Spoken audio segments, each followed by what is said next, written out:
మరి రాష్ట్రంలో ఏ మూలను చూసినా ఏ గ్రామంలో చూసినా ఒకటే చర్చ జరుగుతుంది.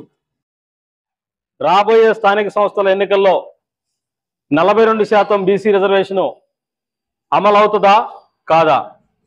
కాంగ్రెస్ పార్టీ చిత్తశుద్ధితో ఉందా లేదా? బీజేపీ దీనికి సహకరిస్తుందా లేదా? ఈ చర్చ జరుగుతుంది. ఇవాళ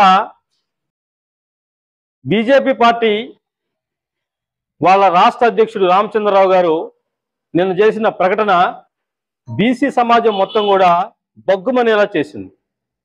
ఆయన ఏమన్నాడంటే, బీసీలకి కాంగ్రెస్ పార్టీ తెచ్చినటువంటి ఈ 42% రిజర్వేషన్ల చట్టం 9th షెడ్యూల్లో పెట్టడం కుదరదు, మేము పెట్టమని తేల్చి చెప్పాడు.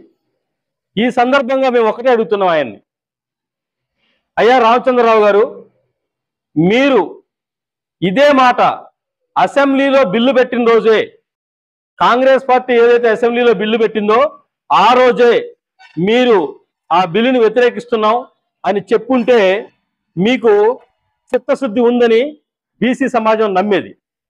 కానీ ఆ రోజు అందరూ ఏకగ్రీవంగా ఆమోదించి మళ్ళీ ఈ రోజు వచ్చేసి ఏం మాట్లాడుతున్నారు, మేము 9th షెడ్యూల్లో పెట్టాం, కాంగ్రెస్ పార్టీ తెచ్చిన బిల్లులో లొసుగులు ఉన్నాయి, అది సాధ్యం కాదని చెప్పేసి మాట్లాడుతున్నారు. ఒకవైపు మీరే ఏం మాట్లాడుతున్నారు, మళ్ళీ మేము బీసీని ముఖ్యమంత్రి చేస్తామంటున్నారు. బీసీని ముఖ్యమంత్రి చేస్తామంటున్న మీరే మరోవైపు ఏదో ముస్లింలు ఉన్నారు, మతపరమైన రిజర్వేషన్ అని చెప్పేసి చిన్న సాకును చూపించి 52% ఉన్న బీసీల గొంతు కోసే ప్రయత్నం చేస్తున్నారు. ఇది సరైన వైఖరి కాదు.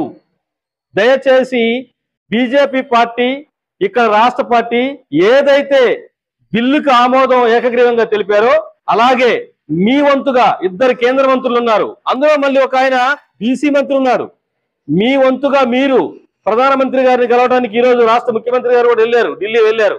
అలాగే మీ వంతుగా మీరు మీ కేంద్ర మంత్రులు సహకరించి ఇక్కడ రాష్ట్రంలో ఎట్లా సహకరించారో బిల్లు కోసం అక్కడ రాష్ట్రపతి ఆమోద ముద్ర కోసం కూడా సహకరించాలని చెప్పేసి బీసీ సమాజంగా మేము డిమాండ్ చేస్తున్నాం. అలా చేయని పట్ల చేస్తేనే నిజంగా మీకు బీసీల పట్ల చిత్తశుద్ధి ప్రేమ ఉన్నట్టు మేము నమ్మగలుగుతాం. ఎందుకంటే ఒకవైపు మేము బీసీ ముఖ్యమంత్రి చేస్తామంటూ మాట్లాడుతూ మరోవైపు స్థానిక సంస్థల్లో విద్యా ఉద్యోగాల్లో కాంగ్రెస్ పార్టీ తీసుకొచ్చింది కదా చట్టం అని చెప్పేసి ఆ చట్టానికి ఒకవైపు మద్దతిస్తూనే మళ్ళీ రాష్ట్రపతి ఆమోద ముద్ర వేయకుండా చేసి ఇవాళ హైకోర్టు తీర్పు అనుకూలంగా ఆర్డినెన్స్ తీసుకొచ్చుకొని సెప్టెంబర్ 30 ఎన్నికలు పూర్తి చేయాలని చెప్పేసి సంకల్పంతో కాంగ్రెస్ ప్రభుత్వం ముందుకెళ్తా ఉంటే మళ్ళీ ఆర్డినెన్స్ ను కూడా గవర్నర్ గారి దగ్గర కూడా పెండింగ్ పెట్టే విధంగా చేశారు.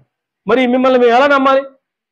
నేను ఈ సందర్భంగా ఇంకో మాట కూడా చెప్తున్నాను, ఎవరైతే బీసీ సోదరులు ఉన్నారో, బీజేపీలో పనిచేస్తున్న బీసీ సోదరులు ఉన్నారో, మీరు కూడా ఆలోచించండి.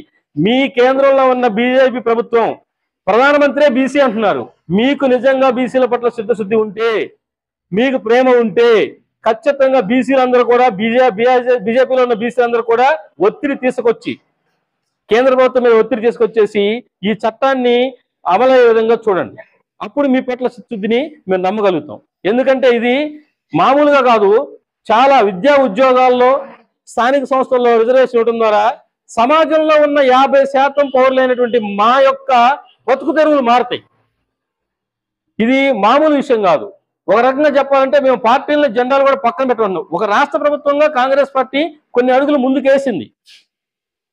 వాళ్ళని మీరు నిందించుకుంటూ మీరు చేయండి పోని, వాళ్ళు నిందించుకుంటూ వాళ్ళు ఏదో తప్పు చేశారు, వాళ్ళు ఏదో మత రిజర్వేషన్ తీసుకొస్తున్నారు అని చెప్పేసి లేనిపోని అడ్డంకులు సృష్టించకుండా మీరు చేయండి. ఎవరు చేసినా ఈ పని చేస్తే బీసీ సమాజం మిమ్మల్ని హర్షించింది. మీరు చెయ్యకపోగా ఇట్లా బహిరంగంగా వ్యాఖ్యలు చేయటం, బీసీ బిల్లుకు మేము మద్దతు ఇవ్వం, రాష్ట్రపతి 9వ షెడ్యూల్లో పెట్టమని చెప్పేసి ఆయన అలా మాట్లాడటం అనేది చాలా దుర్మార్గమైన చర్య. అలా మాట్లాడుతూ మళ్ళీ ఏమంటున్నాడు, రాబోయే స్థానిక సంస్థలట వార్డు మెంబర్ దగ్గర నుంచి జెడ్పీటీసీ వరకు అన్ని ఎన్నికల్లో పోటీ చేస్తారట. ఏ మోకం పెట్టుకుని పోటీ చేస్తారండి మీరు? నాకు తెలియకడుగుతాను. 52% ఉన్నటువంటి ఒక సమాజాన్ని, ఒక సమూహాన్ని మీరు మోసం చేస్తూ వాళ్ళ విషయంలో డబుల్ స్టాండ్ తీసుకుంటూ మళ్ళీ ఎన్నికల్లో పోటీ చేస్తామంటే ఇవాళ బీసీలు అంతా కళ్ళు మూసుకొని లేరు. అన్ని బీసీ సంఘాలు కూడా ఏకతాటి మీదకి వస్తున్నాయి. అందరూ కూడా ఈ విషయంలో స్థిరంగా ఫైట్ చేస్తున్నారు.